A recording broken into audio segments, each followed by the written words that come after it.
Merci de m'avoir donné l'opportunité de se prononcer sur un séminaire qui s'est déroulé donc du 23 au 25 novembre donc 2020 sur un thème qui s'intitule donc l'appui à l'élaboration donc du budget, la sensibilisation et l'information des élus locaux partenaires donc de USAID Gold. Au cours de ce séminaire, je m'appelle d'abord Youssoupha Mané, je suis le chef de la division régionale de l'urbanisme et l'habitat de Tambacounda. Au cours de ce séminaire, j'ai eu à développer, à exposer sur un thème intitulé « Le développement urbain durable à travers des documents de planification et de l'urbanisme opérationnel ». Alors, au cours de mon exposé, j'avais mis en exergue sur un certain nombre de documents. Et parmi ces documents, nous avons les documents de planification urbaine. Et ces documents de planification tournent autour donc d'un schéma directeur d'aménagement et d'urbanisme, d'un plan directeur d'urbanisme, d'un PUD qu'on appelle plan d'urbanisme de détail, mais aussi des plans de lotissement. Il a été question de parler de l'orientation donc de ces documents, de leur contenu, de leur utilité. Comment cela peut servir donc aux collectivités territoriales, tout en sachant que c'est une compétence transférée, l'urbanisme est une compétence transférée, donc il est des questions, il est primordial et il est utile de faire connaissance à nos collectivités territoriales, surtout de Goudiri, de faire connaissance donc de ces documents. Et c'est au cours de ce séminaire qu'on a voulu donc montrer leur utilité à travers de leur contenu. Cela veut dire quoi? C'est de leur faire comprendre que ce sont des documents de référence, ce sont des documents phares qu'on doit s'appuyer pour contrôler rationnellement l'étalement urbain, mais aussi de la périurbanisation. Ça permet aussi aux collectivités territoriales de prendre des décisions, d'avoir une maîtrise sur leur espace. C'est en quelque sorte un système d'information géographique, parce que nous avons tous les données. Ces documents qui ont une durée donc de 20 ans, cela prouve exactement que c'est le développement durable. Donc leur durée de vie, leur déroulement, leur mise en œuvre va dérouler sur 20 ans. Et nous avons montré la capacité, le contenu donc de ces documents. Leur mise en œuvre sur le côté administratif, mais aussi sur le côté technique. Nous avons montré aussi l'importance des plans de lotissement, parce que nous savons tous que ces documents de planification doivent être mis en œuvre et déroulés par l'État, tellement qu'ils sont coûteux. Si un plan directeur d'urbanisme coûte entre 100 et 150 millions, ce n'est pas à la portée des petites communes. Si un schéma directeur tourne autour de 150 millions à 200 millions, là aussi c'est insoutenable pour les communes. C'est la raison pour laquelle, quand on n'a pas ce que l'on veut, on se contente de ce que l'on a.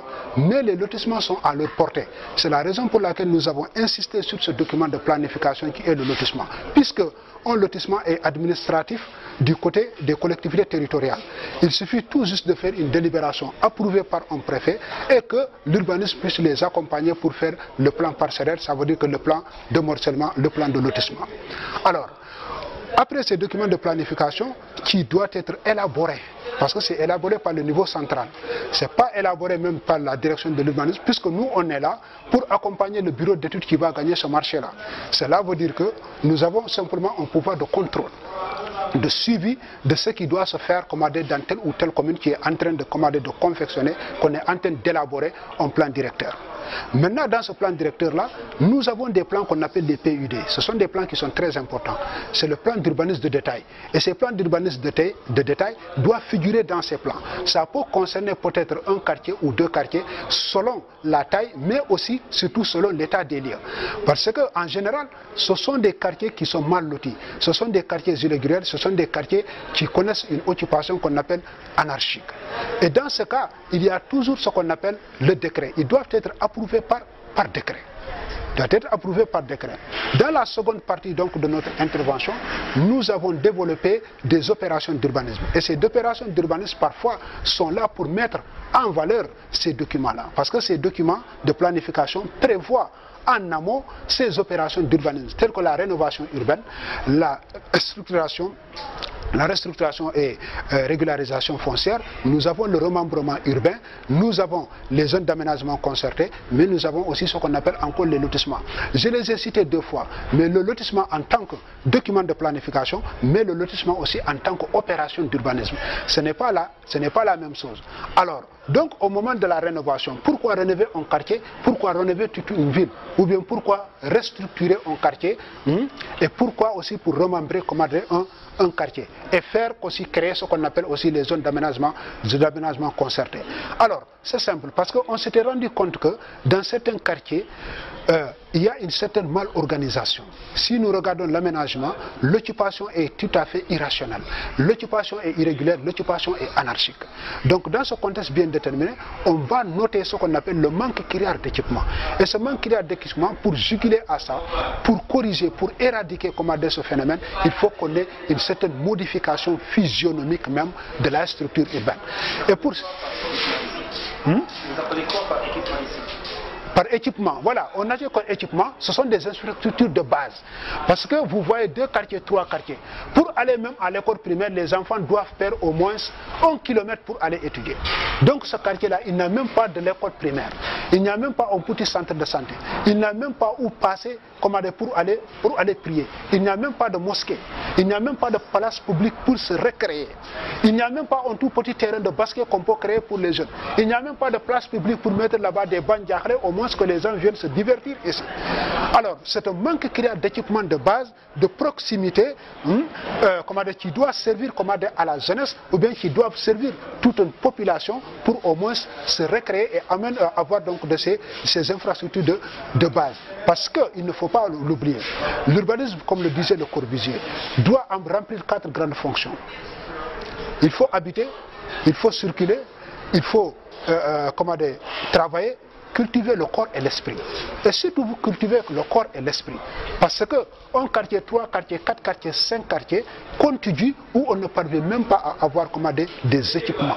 Parmi ces équipements, les espaces verts sont là, les places publiques sont là, les terrains de foot sont là. Au moins, même si on n'a pas un terrain réglementaire, il faut créer des espaces où les gens peuvent au moins se récréer.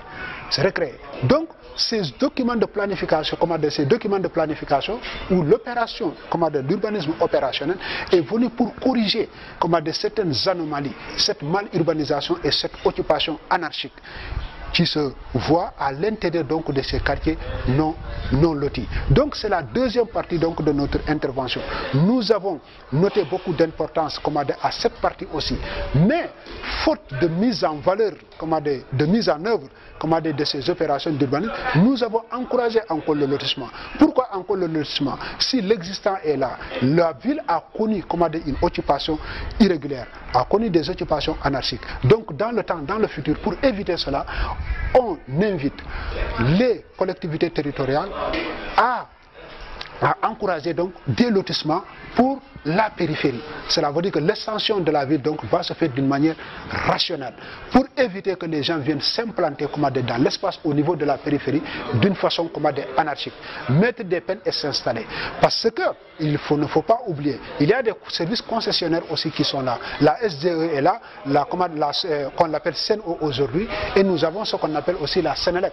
Il y a l'extension du réseau électrique, mais il y a ce qu'on appelle aussi l'adduction d'eau potable. Et pour que cette périphérie puisse bénéficier de cette extension et en même temps de l'adduction d'eau, il faut que ça se base sur des documents qui sont tout à fait fiables.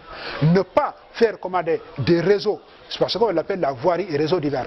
On ne doit pas le faire à l'intérieur des parcelles des gens. Il faut qu'on leur soumette des plans de lotissement à partir de laquelle ils peuvent faire ces extensions-là, passer dans la rue au lieu de passer dans la parcelle, dans la parcelle des gens. C'est la raison pour laquelle le lotissement doit être encouragé parce que c'est à la portée des collectivités territoriales. Nous avons signalé les actions de l'État qui ont été mises en œuvre. C'est vrai, lors de la conférence ministérielle délocalisée, certaines engagements ont été pris par l'État. C'est le cas des plans directeurs donc des villes de Kochari, de Goudiri, de Kumpentum et de Malemniani. Je sais qu'aujourd'hui l'État est en train de dérouler cette politique-là. De cette politique-là, c'est pour doter donc de ces populations-là de ces documents de planification. Et nous savons aussi sur le plan financier sont très difficiles. Et je retourne sur les opérations d'urbanisme. Parce que ces opérations d'urbanisme, parfois, si financièrement c'est faisable, techniquement faisable, parfois socialement, ça pose des problèmes. Parce qu'il peut y avoir de la réticence de la part de certaines populations, de certains occupants.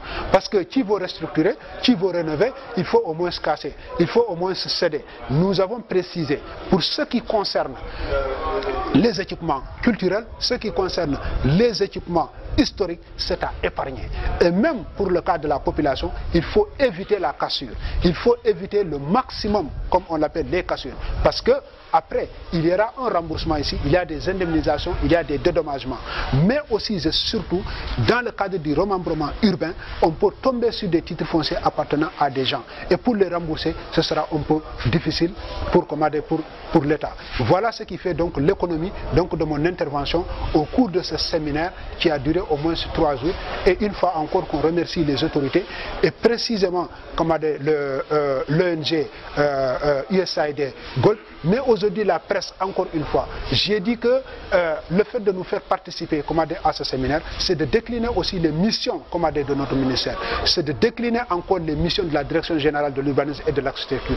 On est là pour relayer la politique de l'État, on est là pour faire savoir et pour faire connaissance des documents de l'État, de la loi de l'État, ce qui dit des décrets et tout, concernant le secteur de l'urbanisme. C'est notre mission primordiale. Aujourd'hui donc, quand on nous donne l'opportunité de se présenter, de faire des exposés, nous donne maintenant la capacité, la possibilité de nous exprimer et de faire savoir aux populations que l'urbanisme est une compétence transférée et voici les conditions et les modalités de mise en œuvre de certains documents qui relèvent donc de ce secteur ô combien important.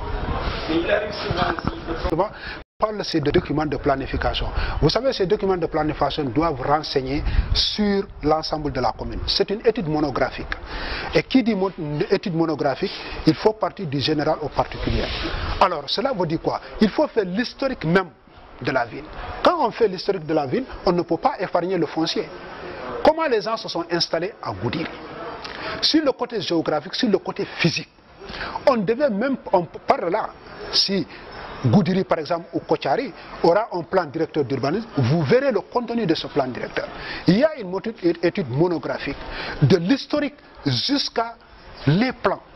Cela veut dire quoi? Cela veut dire que les premiers habitants doivent être évoqués, quand est-ce qu'on avait créé, quand est-ce que ça a été devenu commune, quel est le statut foncier de Goudiri par exemple. Cela veut dire que est-ce qu'à Goudiri nous avons des titres fonciers ou pas? Est-ce que toute la commune de Goudiri est implantée sur le domaine national de l'État?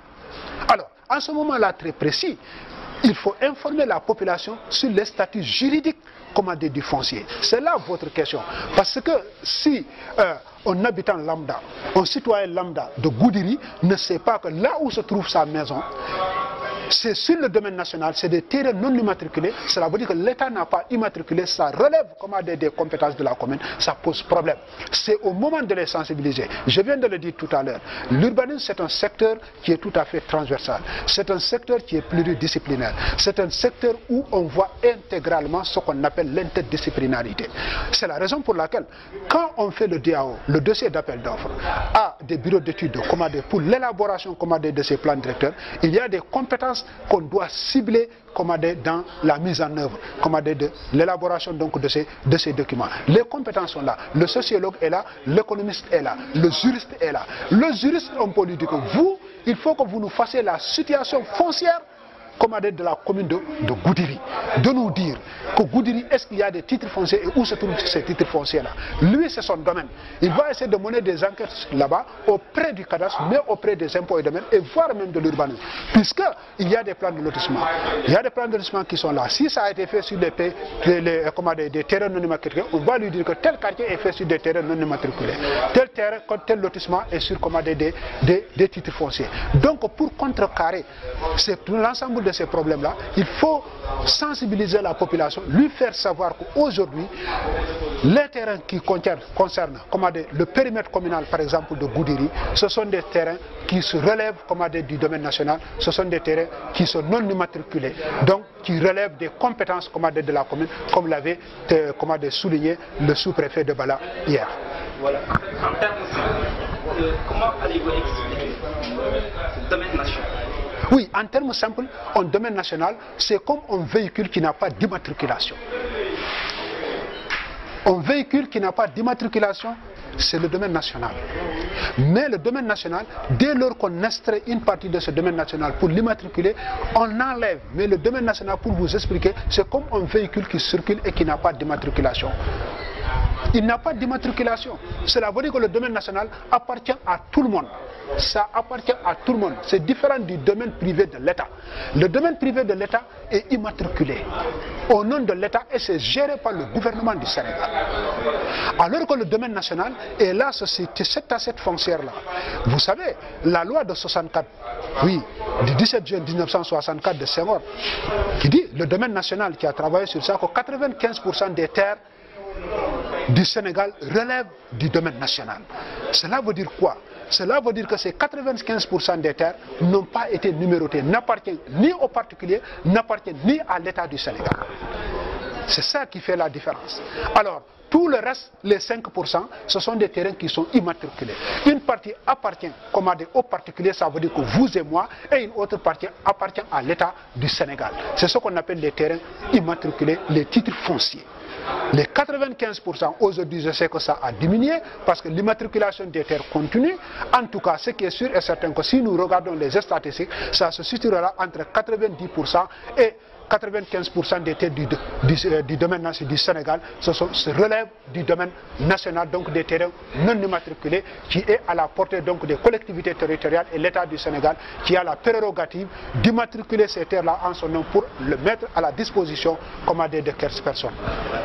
Quelle est votre lecture de la situation foncière au niveau du département? La situation foncière au niveau du département de Goudiri, je pense que même si je n'ai pas fait une étude diagnostique sur ces terrains-là, je sais que les 95% logent dans le titre commandé dans le domaine national. Nous le savons. Nous savons qu'il y a les rails qui ont traversé. Il y a les rails qui ont traversé ce département-là. Et nous savons que l'emprise des rails, ce sont des titres fonciers. Oui, l'emprise des rails, nous le savons, il y a une emprise. Et cette emprise-là, on vous l'avait dit que c'est 30 mètres. Ça veut dire que 15 mètres de part et d'autre. Il y a les journaux officiels qui est là, qui en parle, qui ne va pas me démentir, mais il y a aussi des lettres circulaires émanant du ministère des Infrastructures qui nous avait alerté sur l'emprise commandée des chemins de fer. Cela veut dire que cette emprise des chemins de fer, ce sont des titres fonciers. Donc ce qui veut dire que si on enlève l'emprise commandée des chemins de fer à l'intérieur du département de Goudiri, ce qui va rester, ça va tourner aux alentours de 97 à 98% des terres vont relever commandées du domaine national. La situation foncière au niveau du département, il n'y a pas assez de problèmes? Non, il n'y a pas assez de problèmes parce que quand on est du domaine national, il y a moins de problèmes. Parce que c'est les titres fonciers qui posent problème. Déjà, j'ai dit qu'il y aura moins de problèmes parce qu'il y a des textes qui résistent ce domaine national. Ce domaine national, qu'on doit s'appesantir, qu'on doit se référer pour voir nos prérogatives. C'est ce que le sous-préfet de Bala a exposé. De voir qu'est-ce qui peut être délibéré et qu'est-ce qui ne peut pas être délibéré. Donc dans ce contexte bien déterminé, je pense qu'il y aura moins de problèmes. C'est-à-dire quoi? Cela veut dire que les collectivités territoriales doivent se référer toujours à ces textes qui résistent le domaine national pour mieux le gérer et pour mieux l'utiliser à bon escient. Parce que sinon on peut abuser. Les décrets sont sortis, nous le savons, à partir de 10 hectares, si c'est délibéré, c'est le sous-préfet qui doit approuver. Entre jusqu'à 50 hectares, c'est le préfet. De 50 hectares à 100 hectares, c'est le gouverneur. C'est amener une certaine réglementation dans la gestion foncière. Mais toujours en est-il qu'il faut reconnaître qu'il n'y a pas de difficulté dans la gestion foncière sur le domaine national, puisque les textes sont très clairs et que les maires peuvent en servir au moins pour gérer certaines parties, les parties de leur commune à partir des délibérations et des approbations. L'essentiel, c'est de se référer au texte et d'appliquer ces textes-là à bon escient et ne pas faire table rase à la législation foncière. Un bon citoyen aimerait avoir des respecter la loi comme il le faut, avoir ses papiers comme il le faut, quelle est la procédure? Voilà, la voie à suivre, c'est tout à fait simple. Auparavant, il faut avoir une attestation ou une notification qui prouve que le terrain dont vous avez voulu faire le bail est à votre nom. Alors, il se peut que ce terrain-là, c'est quoi? Le bail, c'est un contrat de location de longue durée. C'est un contrat de location de longue durée, oui, qui est renouvelable. C'est ce qu'on appelle les baux amphithéotiques ou bien les baux ordinaires. Parce que ça appartient à un nombre d'années. Quand les gens vous disent que 99 vents, cela veut dire tout simplement qu'il y a une durée, mais c'est renouvelable. Alors, moi je dis toujours que si vous avez un terrain, c'est comme si un enfant qui vient de naître. Un enfant qui naît au niveau d'une district, ou bien d'un poste de santé, ou bien d'un case de santé, on doit lui délivrer à la sortie ce qu'on appelle un certificat d'accouchement. Alors, quand on vous donne une notification, une attestation sur un terrain, maintenant, c'est aux parents de cet enfant de chercher un bulletin de naissance, mais aussi de chercher un extrait de naissance. Alors, pour que l'enfant, à l'âge de 18 ans, puisse avoir une carte d'identité. L'espace aussi, c'est la même chose. L'espace doit être valorisé. La valorisation de l'espace, ce n'est pas seulement de mettre là-bas un bâtiment, mais la valorisation aussi, c'est la procédure judiciaire, c'est la procédure administrative. Cette procédure administrative, à partir donc d'une attestation, d'une notification, d'une délibération, on peut aller déclarer son terrain au niveau des impôts et domaines. Une fois déclaré le terrain, c'est pour procéder à l'enregistrement. Alors, et cet enregistrement ne peut se faire sans un extrait de plan cadastral NICAD, numéro d'identification cadastrale. Il faut qu'il y ait un extrait de plan cadastral, plus cette notification ou la délibération ou l'attestation administrative pour aller déclarer votre parcelle au niveau des domaines. Mais s'il s'agit d'un terrain non immatriculé, au moment du dépôt, si vous déposez, on va vous donner ce qu'on appelle une attestation de dépôt de bail, dans laquelle il sera mentionné l'usage donc de ce terrain et en même temps le montant que vous avez payé pour la provision de bail. Alors, si vous avez l'attestation de dépôt de bail et que c'est le terrain là que vous voulez demander le bail se trouve sur un terrain non immatriculé, vous allez donc vous patienter. Et en ce moment-là, il faut que le terrain d'abord soit immatriculé au nom de l'État et que l'État puisse immatriculer ça au nom de l'État pour qu'on prétend vous donner le bail. Parce que le bail est toujours extrait d'un titre foncier. On ne peut pas extraire le bail d'un terrain non immatriculé. C'est la raison pour laquelle quand on vous dit que le domaine national est inaliénable et imprescriptible, cela veut dire que vous ne pouvez pas le vendre, mais vous ne pouvez pas aussi l'immatriculer directement en ton nom. Seul l'État a cette prérogative-là. Parce que l'État est le premier garant du domaine national. Quoi qu'on le dise, il faut le dire. Parce que tout ce que vous aurez comme papier doit passer par les services de l'État, qui doit mettre en valeur ça, qui doit vous donner des papiers pour que demain vous soyez propriétaire de ce terrain. Et c'est la raison pour laquelle les titres de propriété sont le titre foncier et le bail. Oui, mon dernier mot, c'est de vous remercier les organisateurs de ce séminaire et en particulier donc la presse, les autorités administratives du département de Goudiri, l'ensemble des élus locaux. Je veux parler des maires, mais en particulier aussi l'USAID Gold qui nous a donc de remercier les organisateurs de ce séminaire dont nous avons pris part, en particulier donc les autorités administratives, les élus locaux, mais aussi et surtout l'USAID Gold qui nous avait conviés donc à ce séminaire, puisque nous avons eu à exposer sur des thèmes plus ou moins intéressants qui nous avaient permis aussi de décliner les missions de notre ministère et de faire connaissance à certaines problématiques qui nous ont été soulevées.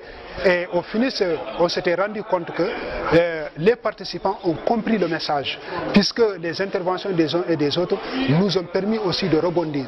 Les informations là nous ont permis d'avoir la connaissance sur les problèmes qui sévissent au niveau du département de Goudiri, mais à partir de nos réponses, nous savons que ces participants-là même ont vite compris que l'importance de ces services techniques déconcentrés. Aujourd'hui, ce qui a été déroulé, ce qui a été partagé avec eux en toute connaissance de cause. Donc les gens ont réagi, les réponses ont été très pertinentes et les questions aussi ont été très pertinentes. Et dans ce contexte bien déterminé, on ne peut que faire remercier ceux qui l'ont initié et encourager ces genres de formation au niveau de la base pour que les élus locaux puissent savoir l'importance de ces services déconcentrés, puisque la majorité des services ce sont des services déconcentrés et que ce sont des compétences qui ont été déjà transférées.